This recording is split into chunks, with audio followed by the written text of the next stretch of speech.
Hi mga kabilas!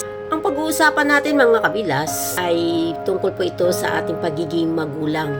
Alam nyo mga kabilas, ang pagiging magulang ay napakahirap po ito kung ikaw ay responsable.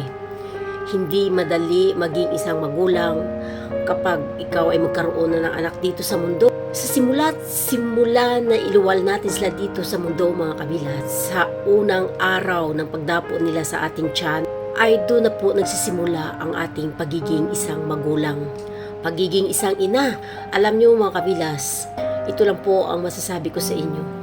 Kahit gaano man po karami ang ating mga anak, pagdating ng panahon, tayo mga magulang ay maiiwan pa rin mag-isa sa ating pagtanda.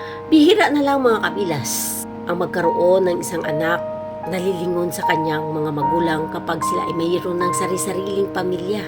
Kaya dapat mga kabilas, pagdating natin ng ating 50 years old, dapat mga kabilas ay tayo ay plastado na. Kumbaga mga kabilas, dapat napagtapos na natin ang ating mga anak. Maliban na lang siguro sa mga nag-asawa na mayroong kaedaran na.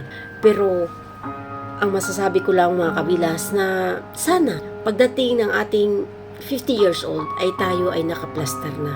Dapat mayroon na tayong kahit kunting ipon, mayroon na tayong kahit kubo lamang na sariling bahay natin. Kasi pagdating ng panahon mga kabilas, kapag ang ating mga anak ay magkaroon ng sari-sariling pamilya, mahirap po makisilong sa kanila. Lalo na po yung makisama tayo sa mga asawa nila. Kasi hindi naman po natin alam kung ano ang magiging trato ng kanilang mga asawa sa atin. Kaya isa lang po ang aking hinahangad sa buhay pagdating ng araw kapag ako ay tumanda na.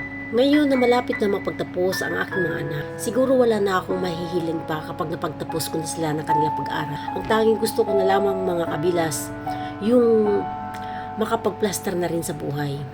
Na pagdating ko ng 50, ay mayroon na akong sariling bahay, mayroon na akong kaunting ipon, mayroon na ako pensyon pagdating ng aking senior citizen. Kasi mahirap na po yung aasahan natin ang ating mga anak pagdating ng panahon dahil bihira na lang po tayo makatagpo ng mga bata na lilingon at aalagaan tayo pag tayo'y tumanda na. Mas masarap pa rin po mamuhay na mayroon kang sariling bahay.